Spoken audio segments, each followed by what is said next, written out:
make it look like it's magic. Oh, yeah. So you're the Wukong player. It's Rek'Sai top. Interesting. Alright, so we're okay with just listening here. So let's talk about this game, and let me change my overlay to my replay overlay, which I did make. Alright, so you know a couple of things are going to happen already, right? So before you start the game, you want to evaluate the state of the game as champion select is going on and adapt your composition in general. If you're not adapting your composition because you're playing one champion or anything, that's fine too, but you want to realize how matchups go. So, from the top lane, right? Top lane is Tryndamere versus Rek'Sai. What do you think happens in the Tryndamere versus Rek'Sai matchup? What does Rek'Sai skill first? Q. What does Tryndamere skill first? Typically E, but could be Q, right? So, who has the shove advantage in that situation? Well, Tryndamere could auto E, but if Tryndamere auto E's, he can damage 6 of the minions. So let's say, for example, like the wave is here, right? What rank is this? I have no idea what rank this is. But let's say the wave is here, right? Tryndamere and Rek'Sai are here, right? Tryndamere could potentially go to the backline, auto, and when Rek'Sai tries to trade with him, he can E out, right? Because Tryndamere can't do a sustained trade versus Rek'Sai, because Rek'Sai has an auto reset, and then 2 more spells on top of that at level 1, right? So he has auto Q, Q, Q, because the Q procs 3 times. That's 4 spells, that's 4 trades, while Tryndamere only has 2 methods of trading, and that's going to be auto E. So the only way Tryndamere gets a profitable trade is if Tryndamere builds Rage, right? If Tryndamere builds Rage, then the effective auto attacks that Tryndamere are going to do are going to break even and outscale the effective damage that Rek'Sai is going to do, even though Rek'Sai has 3 autos, right? So what's going to happen is Tryndamere has to auto the wave at level 1 to have push initiative, right? Tryndamere has to walk up, get a couple of autos on the minions, build Rage, and that's the only way Tryndamere can shove out the Rek'Sai. So what's the counterplay to that? How does Rek'Sai respond to Tryndamere trying to hit the wave? Because Tryndamere identifies the only way he can win the level 1 shove is by hitting the wave. Well, Rek'Sai just says, okay, well, how do I stop him from hitting the wave? I have to front the wave, right? Or I have to meet him in tri-bush, or I have to do some sort of cheese. Most likely scenario, Rek'Sai has to be in this bush and walk up. When Tryndamere tries to walk to the first minion, Rek'Sai is going to walk up, and if Tryndamere goes for a minion auto, then Rek'Sai is going to go for an auto Q onto Tryndamere, right? So this is the best way for Rek'Sai to play the lane, because what's going to happen is, when Rek'Sai plays the lane in this fashion, Tryndamere has a couple of choices.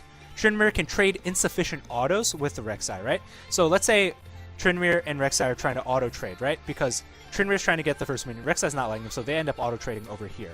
So what's going to happen because of that? That means that Rek'Sai's going to do an auto Q and get 3 autos, and Tryndamere's got to do an auto, and maybe an E, right? But Tryndamere loses there because Tryndamere's 3 autos are worse than Rek'Sai's 3 autos because Rek'Sai's 3 autos are empowered. So the only thing Tryndamere can do is auto and E away, maybe get a 2-for-2 trade against Tryndamere, or get a 2-for-2 trade against Rek'Sai with Rek'Sai auto Qs and Tryndamere auto Es, right?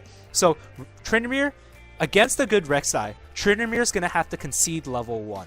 So you know, if this is the top level of play, your expected value, your expectation of top lane is that Rek'Sai is going to shove in level 1. What happens at level 2? Tryndamere picks up Q. Picking up Q pretty much doesn't change the state of the lane, because Tryndamere Q is going to give him the extra 80 and the missing health heal percentage, but it's not going to give him access to the wave, right? The only way Tryndamere wins this lane is if Tryndamere somehow gets to build up Rage, and Rek'Sai is not going to let Tryndamere build Rage. So Tryndamere can only build up Rage under turret. So we see for the first 3 minutes of the game, this is an expected shove towards your side of the map, right? Rek'Sai is going to shove towards your side of the map a lot of the time. So that means you're going to keep that in mind when you're thinking about your gank path. So now we move on to mid lane, right? And I'm not even going to talk about the jungle matchup. I hope you know that Wukong doesn't 1v1 a good Khazix. Let's just be fair. I don't think I need to evaluate that too much. So let's look at Annie versus Echo, right? So what happens? How does Echo shove and how does Annie shove, right? Well, Echo shoves by walking up as close as he can and queuing the wave twice, right? That's the typical way that Echo shoves the wave. So what is Annie's response to that? Because Echo is the initiator in the wave situation. So what does Annie do to stop this wave shove? Or can she shove back on her own? Well, Annie can try and walk up here and W the entire wave, but it's going to take like 3 or 4 Ws for Annie to clear the whole wave. And the 2 Echo Qs are going to come out before the 4 Annie-Ws or 3 Annie-Ws come out with, you know, Q from Annie. So that's not going to work, right? That means Echo has first wave shove. When Echo has first wave shove, they have first ward, they have first roam, they have first potential, right? So what can Annie do? Well, Annie can front the wave, right? The typical thing that Annie does here is Annie fronts the wave against Echo. So Echo comes, and Echo tries to walk over here and get over here on top of the melees to Q the entire wave to get the shove in, right? But what does Annie do here? Well, Annie basically says, well, if you're going to walk over here, and I know you're doing a linear Q, I'm going to space out the linear Q, right? Like, if your Q is literally from here straight forward or here straight forward, I'm just going to stand over here or over here or over here or over here, right?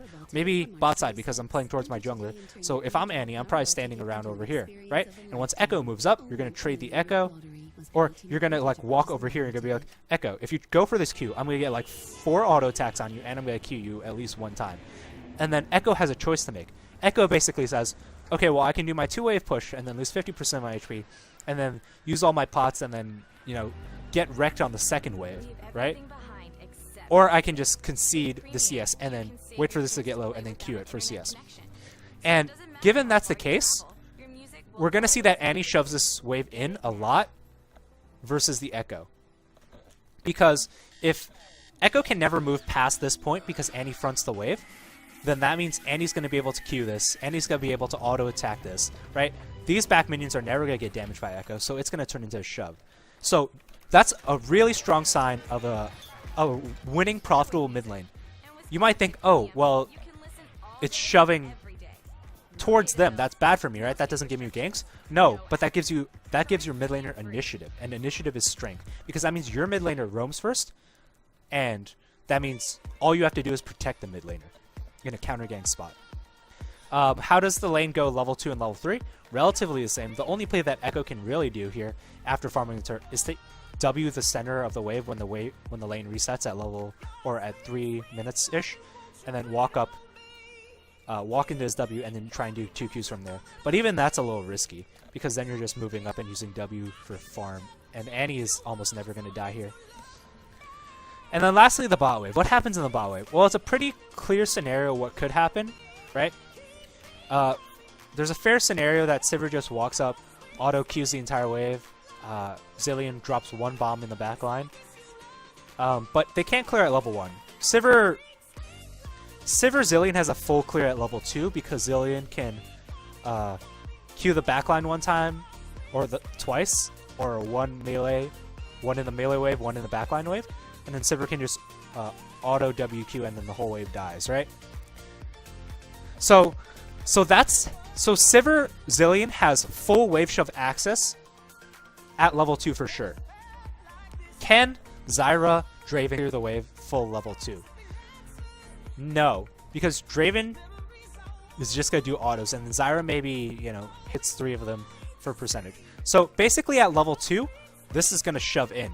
Now the only way this doesn't shove in at level 2 is if Draven and Zyra front the wave, right? If Draven and Zyra front the wave and don't let Sivir get auto attack access or just dodge to the Zilean bomb, then they can never get to the wave, in which case Draven is going to shove. So what happens at level 1? Can Sivir Zilean out-shove or out-contest the Draven Zyra level 1? No, because Zyra can just walk up, and compared to Zyra, who has multiple plants, Zilean just has 1 bomb. Draven autos are going to trade better than Sivir autos because Draven's power is enhanced. So what should Draven and Zyra do? Draven and Zyra should literally walk up to the front of the wave and fight level 1 without taking minion auto, right? That sets up their level 2 because they're fighting level 1, so they're going to get 2 wave control first, and that means that their Sivir and Zilean are never going to get access to the wave to shove, right? So these are all things you have to know as the jungler, right?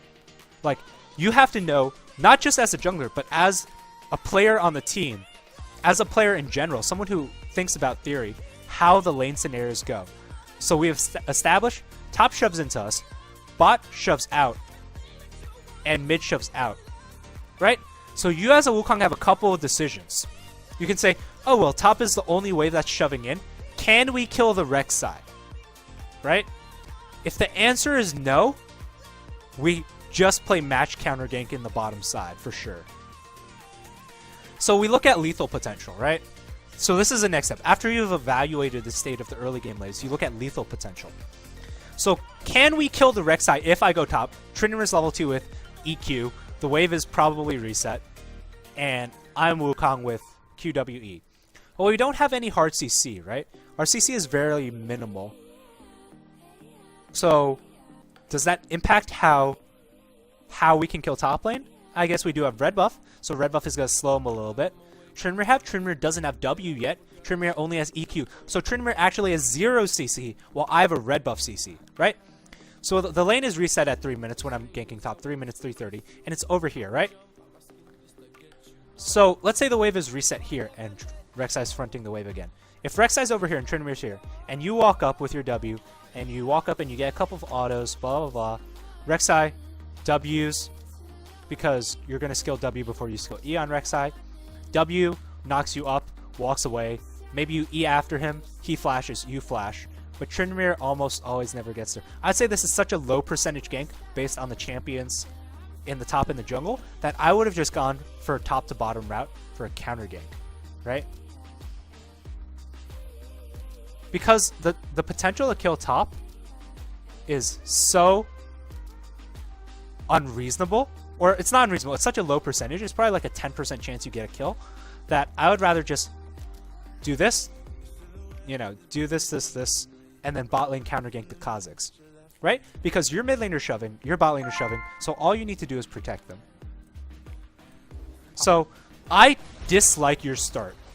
This is how I evaluate the state of the game. And all this goes through my head in like 20 seconds, right? I'm giving you like a 5-minute explanation on it because obviously you're asking for the assistance, but you have to understand this goes through my head in 10 or 20 seconds. So I dislike your choice of starting bot side because you really should be going for 1-2-3 or 1-2-3 bot lane counter gank, mid lane counter gank.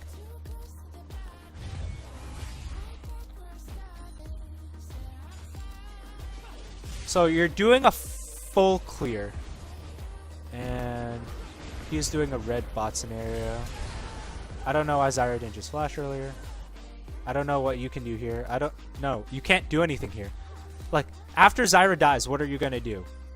You're going to opt into a 3v2 here? No, you're...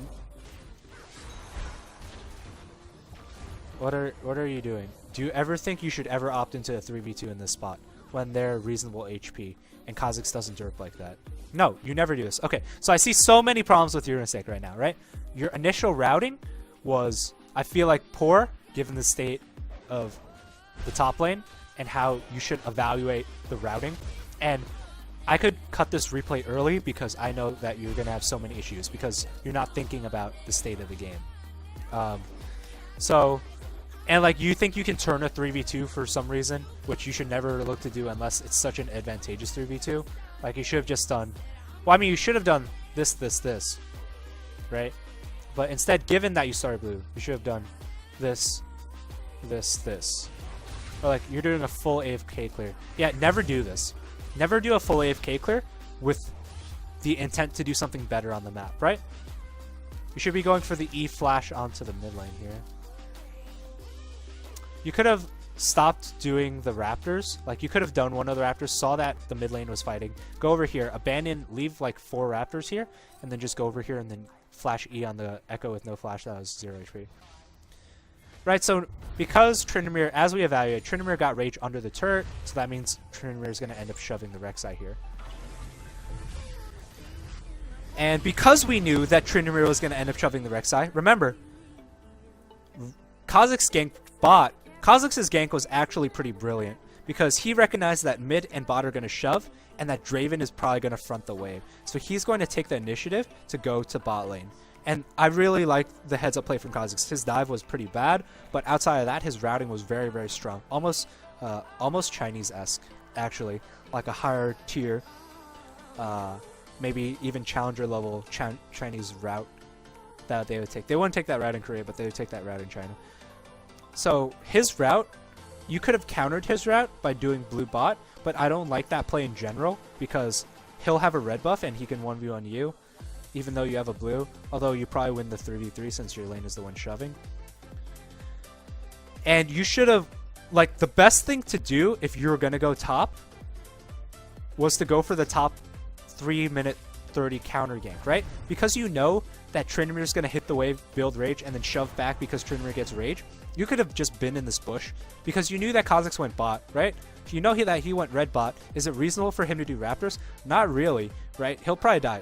Could he go Krugs? Well, he could go Krugs into bot lane, but our bot lane's getting shoved in, so that's not super reasonable. So you expect Khazix to go to the top side of the map a lot of the time. Which camp is he going to do top side map? Doesn't really matter. He's going to do top side camp, right? Well, our mid laner died, so is he going to go mid lane? No, he's only going to go top side. We know where Khazix is going to be already based on the fact that Trinimir's shoving the way back and based that he has to be in top side jungle, right? So if you thought about what happens after he died bot lane, you know that he can't go here, he can't go here, he can't go here. Or it's unlikely that he'll go here and wait for our bot lane to shove. So he's more likely to go here, here, here into top lane gank because of the Trinimir situation. Alright, pop quiz right now. Khazix just ganked top. It failed. Now what does he do? Well, Khazix looks at the map and says, okay. And I'm not even looking at your play right now. I feel like your play is suboptimal or like I can't evaluate your decisions because I personally don't think your decisions make sense. I think you're thinking something along the lines of, well, I'm going to try and get level 6 really quickly and make use of Wukong ult, right? And that's one way of playing the game, but that's not how jungle is played or should be played. Because while you're getting level 6, the game can end by level 4, right? So you have to evaluate the state of the game as it goes and not just look at some spike point. That's like saying, okay, I'm going to play tier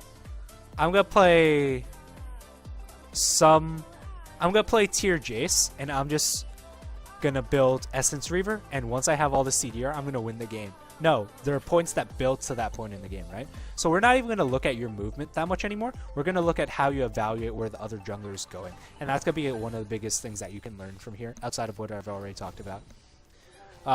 So what happens here? Where does Khazix go? Well, Khazix can go for the re-gank top, right? Khazix tried to gank top, failed. Maybe he does 2 camps and ganks top again. Possible. Can he gank mid in the spot? Well, maybe he comes from the left side here, right? Probably can't come from the right side, but could come from the left side. We know that he retracted into his left side jungle here, so it could be here, moving here. Possible. What I'm going to do here, I'm going to ping back here. I'm going to ping back in the river. Tell Annie that, maybe Khazix is over here, right? Can Khazix go bottom? Sure, Khazix could have done 1 camp base, walk bottom. Oh, look, we saw the scrying orb, or the scrying plant. So we know that Khazix is right here, right? We literally saw it. So what are you doing? You're not going to wolves. You're walking down here. You're literally walking from your gromp to meet them because you saw the scrying orb go off because you have map control, or you have map awareness, right? Less chip noise, less berating, still honest. I mean, I can make the fucking chip noises, right? So this was a clear counter gank here. You hear this? That's the fucking chips. Alright, but this is a clear counter gank. We see the scrying plant. This is a clear counter gank. 100% gromp into bot lane after you see scrying orb. Right? 100%. So what does Rek'Sai do now? Or what does Khazix do now? Well, Khazix basically says, we kill their bot lane. We can get the Infernal, right? Infernal's super, super strong. So they're doing Infernal. I would say, don't go for red. Go for bot side counter jungle. Right? We're assuming that they're doing Infernal. Their Echo's out of mana, so our Annie has shove because our Annie has health and mana, so that means our Annie shoves. Our Trinimir shoving. This is a clear topside invade. Our top lane and our mid lane can roam first because they have resources, and we can go for topside invade. Oh look, could we have potentially stolen this camp and this camp? Yes, these 2 camps are free because Rek'Sai has to respond to the Trinimir. Echo has a base because he was out of mana. We know that their bot lane was helping with Dragon. This is a clear 2 camp steal. 100% 2 camp steal. Right? 100% of the time. Given that your top lane shoving and Echo had no resources. But you're just like AFKing through this game, right? You're not really thinking about the next step. You're not really thinking like it's 7 minutes in and I've probably already found like 10 or 15 ways of improving the state of the game for you. Given that you're willing to do the research. So now you're doing an invade, right? Khazix is dead for 5 seconds. Maybe you can get 1 camp and get out, right? That's reasonable. Maybe you can do 1 camp and get out because Khazix died. But you could have stolen both of these already. So we're going to get this camp and we're not going to go for wolves. Or maybe we're going to go for a wolf cheese, right?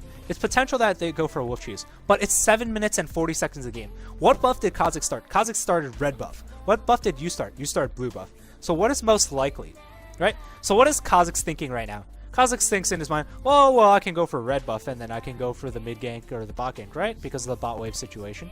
But I don't know. This wave is going to crash, right? Zilean can't really hold this wave, and as soon as Draven clears these first 3 minions, the casters are going to move in, and the wave's going to reset.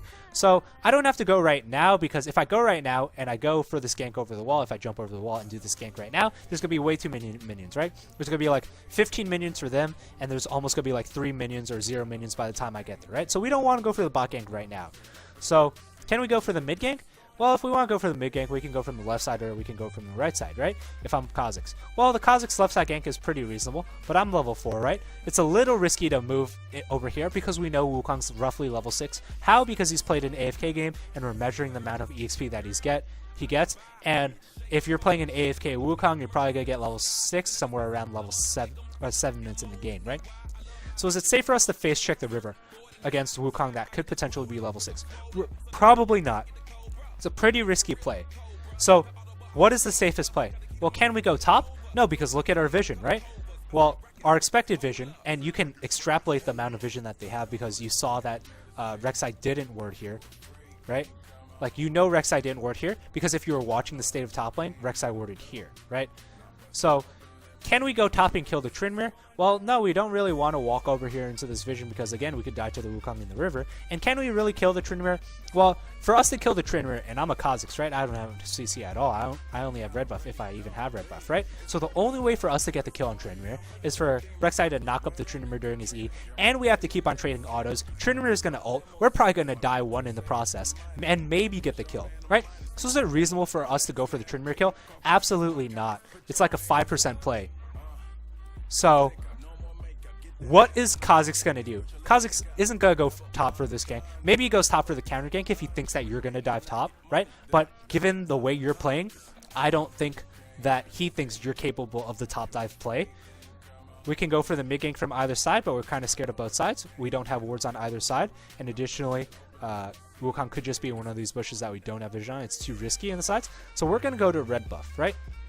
So although you might end up, like, if you're thinking, if I'm Wukong right now, I could think, in this state, I could say, well, I could go to steal the wolves, because if he comes to the wolves, I can probably one-shot him because I'm level 6 and he's level 4 because I saw that he was level 4 when I pressed tab last.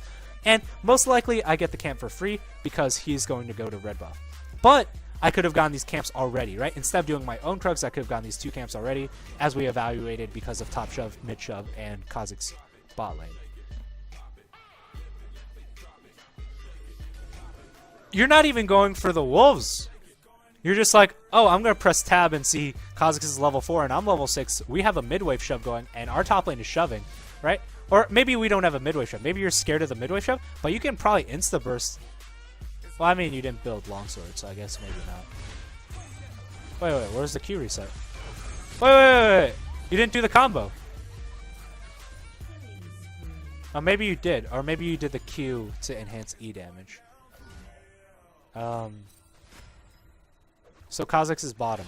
Go steal his blue and wolves. Right? This is a... And then mid lane dies. Right, so I would have liked the wolf steal. Right? Because if Echo comes, you can 2v2 because you're level 6, 2 levels on Khazix at the point. Don't do Scuttle. Go straight for the blue. Why would you do Scuttle? Why are you wasting maybe 5 seconds or 10 seconds on Scuttle when you can get the blue, and then it's more risky now because Echo could come after his wave shove, or Rek'Sai could come. Like, you want to go as soon as possible. So I mean, we've already talked about all the reasons why you've already butchered this game. Khazix is over there. You're gonna walk away here. Hopefully, Echo based already, so we're not too scared here. Wait, why are you walking this way? Why don't you just walk away? Why don't you walk like a normal person to your turret? Why are you walking and giving him these angles, right? Oh, there's a curve here in the map. There's a curve here in the map. There's a curve here in the map. Why do I want to walk along curves, which is going to be worse than walking a linear path to safety, right? What's better, a linear path to safety or a curved path to safety? Well, the curved path to safety is going to give them more chances to catch up because they're going to walk in a straight line while I'm going to curve. And curving is bad. Additionally, the distance from here to here is longer than the distance from here to here. Your pathing there makes absolutely no sense unless this plan is up. unless you somehow get to this plant. But even, I feel like walking over here to get to this plant is still worse than walking straight, right? So they're all top right now. I mean, this game is dead already, right? So I don't know how long we want to drag this out. So we're going to fast forward a little bit, and we're just going to look at the micro situations, right? We get a kill on Khazix. Now what is Khazix going to do? We're just going to talk through this really quickly because all these things I don't want you to work on too much. I only want you to work on the 5 or maybe even just the first 2 things, right? Don't try and improve everything at once. Try and improve things in micro increments and integrate them into your play, because if you're taking on 100 things at once, you're not going to be able to get all 100. But if you're focusing on only 1 or 2 things at once, then you're going to be improving on those 1 or 2 things, right? So where is Khazix going? Well, Khazix could go for the top Tryndamere kill. Khazix could go for his jungle camp. Oh, look. The top Tryndamere kill, right? That was the first thing I said. That's reasonable because now Khazix has damage, so we can kill Tryndamere. Bot wave was shoving in, and mid wave was in a potentially gankable situation, but top wave is more reasonable, right? So, dragon's coming up, right? We know that the next dragon coming up is the Cloud Dragon. We obviously want to pick that up. They force top, that means we're forcing bottom. This is a good move from you. I would say the best move for you was to counter gank top, but given that your 2v2 probably loses because Khazix is fed, it's fine to go for cross map play, right? So we're going to move here. We're going to take one wave, and then we're going to go for the dragon, right? Because the dragon's up. We're not going to go for Krugs here because doing Krugs here gives their bot lane and their mid lane time to come to the dragon. So let's go for the dragon. Let's go for the dragon. Kill doesn't matter, right? Sure, you can get the kill, but that means you lost the mid turret. What if you had gone to the dragon here? Then that means you clear the dragon fast enough and you don't lose the mid turret because your bot lane can rotate to defend the mid turret, right? What does the kill on the Zillion actually do for the state of the game? Nothing. It just aggregates your state of gold. It doesn't actually impact the state of the game. Taking the mid turret, that's 1,000 gold. Getting the Zillion, that's 300 gold maybe, right? So your choice is saying 300 gold is better than defending 1,000 gold, and that doesn't make sense, right? More chip stream. So what happens next? Well, we know that their blue is up, right? So Khazix is probably going to go to the blue. They're probably going to play on the top side of the map because Herald is up, right? So they want to get Herald, which is the objective on the map. Can we contest them? Probably not, right? It's unlikely that we're contesting. Our mid is 0-4, our top is 0-3. We're behind 9-3 to 2-2, and our Draven's slightly ahead. But that's not good enough, and we're probably going to lose the Herald here a lot of the time. So we want to play on bottom side or mid side of the map, right? Well, if we play in mid, we're in close proximity to the Herald. Outside the fact that this is already a clear forfeit open, right? What should we do here? We should either look to defend our top inhib, look to defend our mid tier 2, or look to jam on the bottom tier 2 turret, right? Because they're going to be playing on the top side of the map to get the Herald, we want to go for the only place cross map that we seem reasonable to go for, which is going to be the bot tier 2, right? So you're gonna keep on going bottom lane here 100% of the time because you're in such a dire situation. But that's a turn already. Game's already dead. You want to keep on going bottom. I am a poker player, but I think I play poker way more than all else does. I don't actually know. Right? Chip spam. Let's get the chip spam going. Right? So what do we do here? We play defense, we defend, we turtle, and then we try and go for tier 2 as a trade for heralds. That's all that we can do. So where are we going? We're gonna farm these camps. We're gonna farm this, then we're gonna walk over here and go bottom as safely as we can. Right? Or we can go for Herald Steal, but Herald Steal doesn't actually translate except for denying them the Herald, because the Smite can deny them the Herald. It's like different than Baron, obviously, because you have to pick it up. So we don't want to do Krugs, we want to support the Draven here, right? We want to trail the Draven, and if someone tries to 1v1 the Draven, then we can potentially turn into 2v1. Maybe they send 4 people on the Draven, right? That's potentially a situation, but we're so far behind that we have to go for the bot lane situation. They get the Herald, right? So now there's nothing to do on the map. They could have access to anywhere. They're going to go access to the right side because they have Dragon, and they're going to get Cloud. That means they're going to go mid lane, and they're going to go bot lane. That means we go top lane for the last outer because we're making desperation plays right now, right? So you always want to play on that counter side of the map when you're super far behind. You might as well, like I'm not analyzing the mid game as thoroughly as I could because there's so many early game problems, right? Once you finish polishing up your early game prompts, I can be more consistent, right? Like what I'm saying right now doesn't hold that much water, and I'm not explaining that much, but given the state of the early game, I feel like talking about the mid game isn't too useful, because this isn't the standard mid game you're going to get into most of the time, given that your early game is okay, right? You want to work on step by step, right? You want to work early game, mid game, late game, right? You want to work in a process for playing the game. You don't want to try and fix a problem that occurs in the late game if that late game never occurs because you play a proper early game, right? Why try and solve a problem that won't exist by solving an easier problem to solve or a more efficient problem to solve? So right now, Baron's up. Basically what you do is you're going to hover mid, you're going to hover top, maybe you're going to go to Wolves and you're going to go for the Baron steal when they go for it, or you're going to go for the turret defense when they go for it. That's all you're really going to do. Maybe you do a cheese here, maybe you do a Fnatic cheese here, right? Walk into the brush, do a Fnatic cheese. Oh, now you got to go hold mid. Yeah, you can pretty much just go on him. Right, cool. Now you're going to go hold bottom.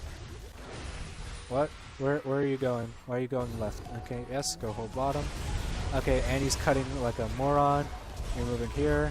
Okay, nice. You get a little flash kill. Good. That's fair. They don't get the turret because of this. Sure. I really don't have too much to say about the situation. I think I'm just going to call the replay here. You might say, oh, but I wanted a full replay review, right? And I'm saying the minutes... You could make an argument for starting blue to 2v2 top. There's an argument for that. You can go blue, grump, red, or blue, red, grump. But the second you lost the game was when I saw that you were going for a 3v2 bottom after you walked from blue to grump towards wolves and then back down, right? That's when the game is over. That's like a 2-minute 30 mistake. So your first mistake was roughly at 2:30 when you moved down. And then the rest was routing mistakes and everything like that. So while I could talk about the entirety of the game, I'm not going to, because those mistakes don't happen if you play the situation better. Keep it on the level. Keep it on the level. I'm climbing up the. Keep it on the